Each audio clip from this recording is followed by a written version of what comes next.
নমস্কাৰ বন্ধু বান্ধৱীসকল, creative mind YouTube চেনেলটোলৈ পুনৰবাৰ আপোনালোক সকলোকে স্বাগতম জনাইছোঁ। যিহেতু চেঞ্চাছৰ চেল্ফ ইনোমাৰেশ্যন চলি আছে আৰু কেইদিনমান পিছত আমি ফিল্ড ভিজিট দিব লাগিব, গতিকে আমাক এখন মেপ লাগিব। গতিকে মেপখন বনোৱাৰ ক্ষেত্ৰত আমি AIৰ সহায় ল'ব পাৰোঁ নে নাই সেইটো আমি বুজিবলৈ চেষ্টা কৰিম। গতিকে ভিডিঅ'টো চাই ভাল পালে লাইক, শ্বেয়াৰ আৰু ছাবস্ক্ৰাইব কৰিবলৈ নাপাহৰিব। গতিকে আহকচোন আমি ভিডিঅ'টো আৰম্ভ কৰোঁ।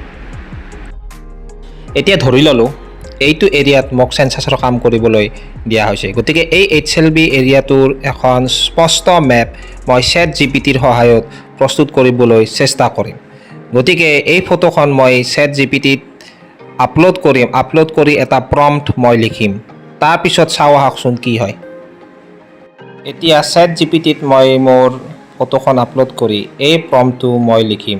আপোনালোকৰ সুবিধাৰ্থে মই ভিডিঅ'ৰ ডেছক্ৰিপশ্যন বক্সত এই প্ৰম্পটটো দি থ'ম, যাতে আপোনালোকে সেইটোৰে চেষ্টা কৰি চাব পাৰে। তো ইয়াৰ পিছত আমি কি ছবি পাম আহকচোন চাওঁ।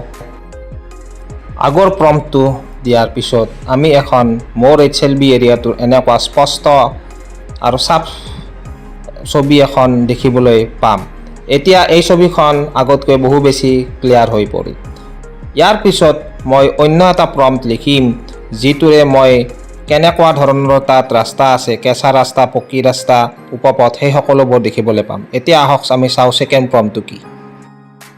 এতিয়া আমি ছেকেণ্ড প্ৰম্পট এইটো লিখাৰ পিছত আগৰ ছবিখনত কি পৰিৱৰ্তন আহে আহকচোন চাওঁ।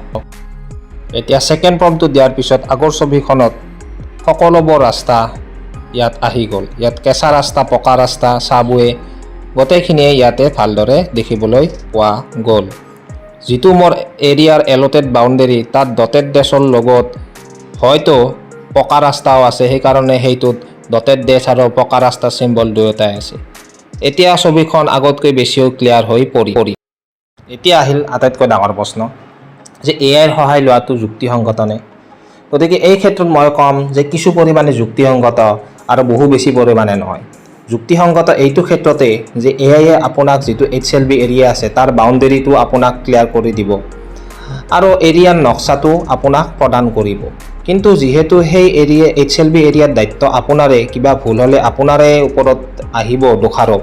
গতিকে আপুনি AI দিয়া ছবিখনৰ ওপৰতে নিৰ্ভৰশীল হৈ নাথাকিব। যিহেতু মেপখন প্ৰস্তুত কৰিবলৈ আপুনি ৩-৪ দিন সময় পাব, গতিকে আপোনালোকে AI দিয়া মেপখনৰ বা নক্সাখন লৈ আপুনি নিজে অন ফিল্ড গৈ চাওক যে সীমাবোৰ, ৰাস্তাবোৰ, ঘৰবোৰ সঠিক আছে নে নাই। গতিকে ছবিখনে যি আমাক ৰাস্তা দেখাইছে তাত গৈ সেই জেগাতে সেই ৰাস্তাটো আছে নে নাই, সীমাটো ঠিকে আছে নে নাই, আপোনালোক সকলোবোৰ বস্তু ভালদৰে ঠিক কৰক। তাৰপিছত যিসমূহ ঘৰৰ নক্সা ইয়াত দিয়া হৈছে সেইমতে ঘৰসমূহ আছে নে নাই পৰীক্ষা কৰক। আনহাতে চেঞ্চাছত ঘৰৰ চিম্বল আৰু তাত দিয়া ঘৰৰ চিম্বল যিহেতু বেলেগ হ'ব, গতিকে সকলোবোৰ আপুনি নিজে গৈ অন ফিল্ডত পৰীক্ষা কৰিব লাগিব। গতিকে শেষত আমি ক'ব পাৰোঁ যে ইয়াৰ সহায় লোৱাটো ভাল, কিন্তু তাৰ ওপৰত নিৰ্ভৰশীল হৈ যদি আমি চেঞ্চাছৰ কামবোৰ কৰি যাওঁ তেতিয়া সেইটো আমাৰ মূৰ্খামিৰ বাহিৰে বেলেগ একো নহ'ব। গতিকে ভিডিঅ'টো চাই ভাল পালে লাইক, শ্বেয়াৰ আৰু ছাবস্ক্ৰাইব কৰিবলৈ নাপাহৰিব। ধন্যবাদ।